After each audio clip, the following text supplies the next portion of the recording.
Book one was all about the books that I read for the last 40 years. And today I have my special guest. One of his advocacy, Convergence, your path to creative power. No other than Mr. David Allen Brown. Hello. Welcome on Book 101 Review, Mr. David. And can you please introduce more about yourself that I miss? Sure. My name is David Allen Brown. I'm based in New York City, but I travel all over as a writer, teacher, speaker, coach, and facilitator. What I facilitate in some realms is personal development, corporate development, and leadership. But what I write about and dive into is helping people recognize, understand, regulate, integrate their inner voices, their inner dialogue, in order to create energy and to take positive action, both each day and what they're doing and the decisions that we're making, and also in the context of the greater good and purpose of why we are here. So, in a lot of realms, both spiritual and personal and corporate, I help people be awesome. I like that, Mr. David. Being awesome. And thank you so much for being part on Book 101 Review. And thank you so much for sharing your knowledge and wisdom to the world. Glad to. Thanks for the invitation. Yes, and tell us what separate streams coming together to form a more powerful river. What are the key streams like skills, passions, experiences, or disciplines that must converge to unlock this creative power? Yeah, I think that's a great way to think of them as streams that come together because I have experienced in my life different times when I've been either very stuck in a specific area or completely ignored a specific area and felt I don't know, the damage, I don't know, damage, but stuck, just that I'm not moving ahead, that I'm not aligned. And so what are those areas? That was your question. One is our primary core self, which includes our emotions and how our brains work and how this body got to be where it is. What do we need as far as health, but also mental health and also emotional health? And being stuck in there sometimes feels like very emotionally overwhelmed. Grief is a great example that happens to everyone at some point or another, where that area just is taking up a great amount of our energy. But the joy of emotions that we sometimes we're taught to repress is that when we're engaging in them fully, and we're both celebrating those that make us feel I'm really trying to avoid good or bad, but make us feel good, make us feel positive, give us joy, give us insight, give us peace. Those are wonders to have and also guide us along the way. But just as similarly, those that we tend to avoid but are just as natural, anger, fear, disgust, those are also gifts. And learning to recognize and appreciate and be grateful and release judgment of those is part of what makes that stream go. That's the first. Now we have the stream that is our both intellectual and actualized self. It is the stream of us living in the world that we're living in, and we can't be one thing without knowing that we function in the society in which we are. That we have to find food, that we have to impact others, that we have jobs, that we have relationships as well. And we can feel very stuck there when we are overwhelmed with always something to do, with not knowing necessarily what the purpose behind what we're doing is, with feeling trapped by our circumstances or what's allowed us there. And we can take action at any time. We have this great capacity for choice in what it is that we're doing in order to help that stream open up and flow and become part of the convergence. It's taking action in a specific and purposeful way. And then in that space, also having a discernment. So I just did this thing, or this thing just happened, whether I was in control or not. Where am I now? What am I, how am I responding to that? How will I do next? And already we're combining the two, because in order to answer that question, then how do I feel about this will become part of that. So as we act, understanding how we're responding, those two voices already working together. That's two of the streams coming together. So what is the third stream coming together? Well, I pull it from the sky in a way, because it is the understanding that there is something larger than us that we are a part of. It can be the spiritual side, it can be faith, it can be really whatever methodology and practice that someone who's using convergence brings to the table. I'm not starting a church. I provide direction for discovery in this area, but it's self-defined, and it's an understanding that the universe, the world, the very communities that we live in are extraordinarily prosperous places, full of amazing wonder and completion and composition that has happened by people coming into convergence for years and years and years. But if we're not sure what to do next, or we need some soothing in how we feel, we can draw upon this energy, this knowledge that there's something greater for us at any time, to provide us with direction, with inspiration, with unconditional love and support, with the resources of the whole universe. When we take action, the universe will respond for us. And so we can take action in response to it. Now that's coming together. We add the third stream, which is, well, how am I feeling about that time? Well, does the power of unconditional love need to soothe us and inspire us? Or are we going to understand that our joy comes from being in alignment? So we should do more. You see how these things start to work together? That's the three streams coming together. And that moment in which they do, that's what I call convergence. Mr. David, how is the concept of convergence fundamentally different from simply being a multitasker or a multi-potentialist? Almost by semantics, Hmm, multitasking is still yes. lying in the doing section, still just utilizing that one side of us that is the what am I doing at this time? What action am I taking? What am I responding to? And so we can be doing many things at the same time and still only be doing, not incorporating what is the energy that surrounds us, or not even necessarily being in connection with how we feel about those things, what's inspired us to do them, or what's inspired us to stop doing them. So the difference is to provide feedback technique, a literal conversation, which is what I help people have within, or sometimes out loud, to be able to incorporate those three things. Plus, just an aside, science is showing us pretty clearly that none of us are as good at multitasking as we think we are. And so, if we're just continuing to distract ourselves with more and more tasks, are we truly integrating these other aspects that can help us move forward with great creative power and with great impact? What does creative power feel like enable someone to do what they could not do before this convergence happened? Wow, it's such a great question. And I have struggled with it as an author, even just putting into words that sense of, well, what does it feel like? When I do workshops, when I work with individuals, I try to help people have a memory recall of a time. And sometimes it really does require them to go deep into um, to memory or thought or something else that occurred in their life.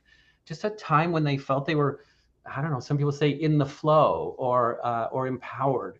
It can feel like great joy, but sometimes it can feel like great peace, because on the other side of an action, there has been a resolution and understanding that they did the right thing.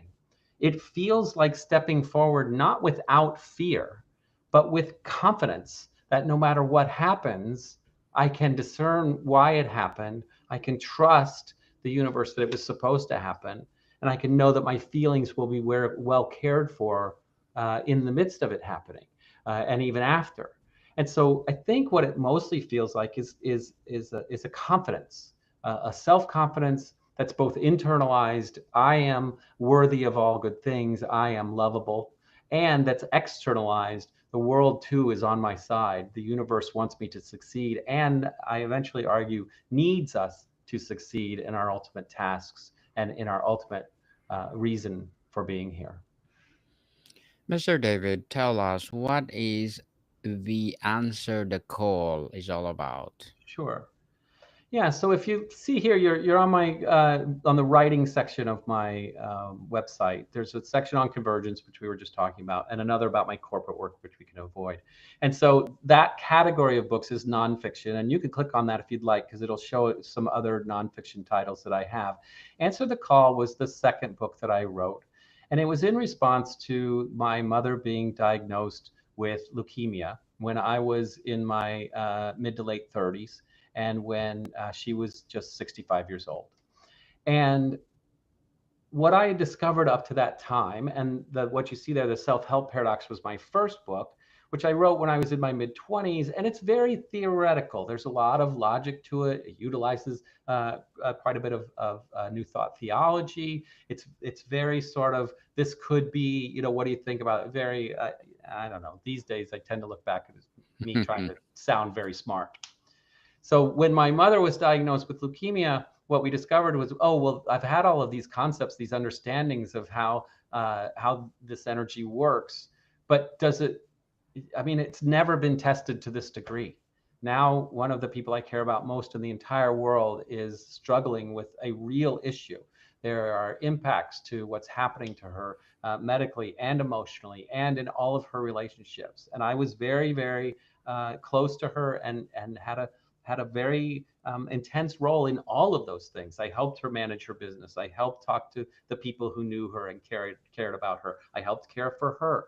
And what I discovered when we got through it and I wrote the book was, oh, this is the most practical challenge I've ever had about, do I believe what I believe and how does it really work in real life?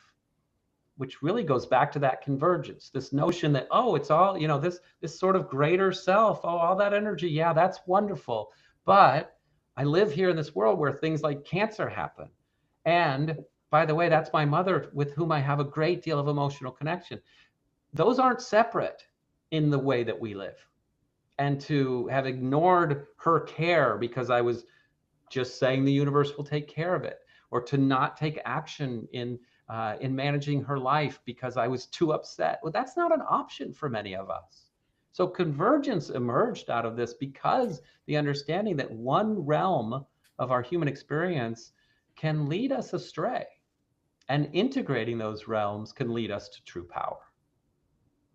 True power indeed. And how about camp elsewhere? Well, so I also do other types of writing that are really fun and interesting. And this is my daughter got in our car one day, knew that I had written other things, and said, "Dad, you should write me a book."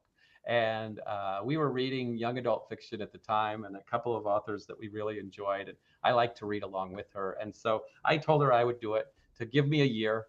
So I developed this. It's a young author. A young adult novel. I reread it again recently. I think it's very charming. It's kind. It's about a young woman who's in recovery from addiction and goes on a retreat and discovers many characters there, and of course falls in love and those types of things. It does have some of the standard young adult concepts, and I think it's unique in its own way. I'm very proud of it. All of these, by the way, if you click through on my website, I mean, you shouldn't do this now, but they're available digitally, and your listeners can go right through them and discover them. But yeah, I love this novel. I wrote it for my daughter. And then the one below, Train, is a sequel, or a companion. It's not yet finished, but that lead character is part of a group of friends, and I always knew that if I had the opportunity to be published, that I would write a book for each of the members of that friends group. They call themselves the Sophisticates, and so I always knew that given that opportunity to publish, I would go down the road of each of those characters. So, Mr. David, if you compare all your books to our topic today being convergence, where can you relate all your books? I think that the primary theme that runs through everything that I write, and convergence is not a book; it's an online course that people can interact with. They go through it on their own, but I still wrote it. I composed it. It has videos in it that I'm speaking about. And then there's worksheets and journal activities for people to dive into. Everything that I'm writing, articles, speaking about with Convergence goes back to that journey of, where was I in the most difficult times when I needed practical use for my spiritual belief, which was, of course, based on the first book, which was What is My Spiritual Belief? So the theme is exactly that. My spiritual belief is that all humans are placed into this lifetime in order to be the representation of the unconditional love that is the energy that surrounds us all. We, as a human animal, can feel quite and are quite adept at creating a faith that there's something larger than us. But in my experience, the only true actualization of something larger than us are the times when one person, on behalf of another, or for another, or to another, gives the gift of unconditional love. That's what we're here for, to move faith into reality. And convergence, that convergent moment, really is the stepping forth with a faith based in, if I so love the world, then I will receive all that I need in order to move forward in it. And so that's the commonality, even in the fiction, which is very much about people overcoming their fear of each other and leaning into their love and service of each other. Mr. David, as an author and a program facilitator, what are your short-term and long-term goals? Short term for Convergence is to publish. Right now, there's like I say, that very long form version of the class that is almost almost 6 hours of videos and 30 worksheets. But we're going to put up it really in the very near order. Might be there already by the time folks are listening to this. Just a quick start version. 5 short modules of about 10 minutes each. 5 of my best worksheets that really help people answer questions and make a difference in their lives. And from there, the goal is to continue on forums like this to let people know that there is an opportunity to learn how to recognize and regulate these voices, which can make your day-to-day life smoother and easier and more graceful, but that can also be put into a manifestation program that can create amazing outcomes for all of the things that you do. And so Convergent wise, that's the goal. Writing, well, I'm waiting sort of for my next inspiration as far as anything fiction. I also love to write plays on the side. I don't have a writing project, although I do have a manuscript in hand. I have now written a memoir, my journey to this knowing and understanding. And so honing that and selling it, that's the next step for that work, which right now is just a big pile of paper, but someday hopefully will become a book. Someday, I'm looking forward for that book, Mr. David. And please do come over and let's talk about it on Book 101. Oh, I'd love to. And good luck to your goals and looking forward for more success. And Thank what you. would be your piece of advice for those people out there who want to be like you? Well, first of all, don't be like me, be like you, because who you are is already exactly the right person. And I know that within all people is this amazing inherent ability to be loving and to accept the gifts of the universe. And so be you first and foremost. Authenticity is absolutely the first and foremost and most powerful energy that we have. We live in a culture that values mediocrity and similarity. And so sometimes it just takes a while to do the work to get to that authentic place. So my advice would be to get there first and know that so many gifts will begin racing towards you. The universe will be so grateful that you have done it that you'll be amazed at the compounding rewards. Be you. You were designed in a very specific way to do amazing things here. And I really, really hope you will. Be you, people. Be you. And thank you for that advice, Mr. David. And can you please recommend a book or books that influence your journey? Yeah, I do have a book. This is a smaller book that people may not have seen. I mean, it is published. I am going to hold it up. I don't know if folks, well, no, I think the technology. Anyway, the name of this book is There Is Nothing Wrong with You. And I'll say it again, there is nothing wrong with you. The subtitle, Going Beyond Self-Hate, a compassionate process for learning to accept yourself exactly as you are. The author is Sherry Huber, Huber, Huber. There's nothing wrong with you. And what I was just talking about with the self-talk and the self-examination, one of the things that you may discover as you start this process is that there's so much to overcome with how we treat ourselves, and whether or not just being in the room with ourselves is a safe place. And what I discovered is that this book was so able to take me to a place of self-compassion, of self-understanding, so that as I began to learn and work with my inner voices in those three realms, that I could put them into a compassionate and loving voice that was truly helpful. Thank you for that recommended book, Mr. Allen or Mr. David. And before we wrap up our discussion for today, I'm inviting you to please to listen to my other podcast, people. My other podcast, because my abstract essay is already in fifth season, abstract poetry in second season, and my book 101 review in fifth season too. Comedy 101 in second season, and my food 101 in fifth season as well. Geography 101 in fourth season, and my baby podcast, Law 101 and Mental Health 101. Love Letters in third season, and Movie 101 Review and Music 101 in fourth season, and Science 101 and Sex 101 in its first season. Please listen to them wherever you listen your podcast. So, Mr.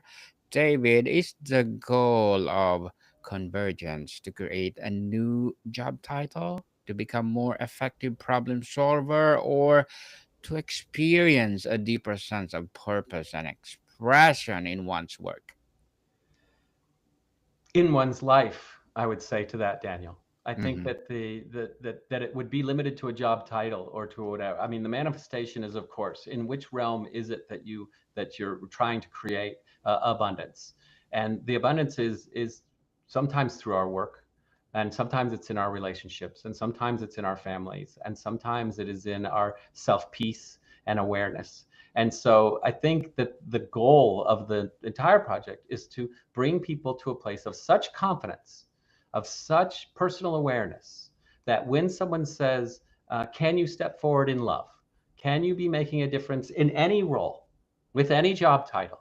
Are you making a difference in the world? Can you confidently step forth without fear? That's the goal. And I think that opens up possibilities across every spectrum of our lives.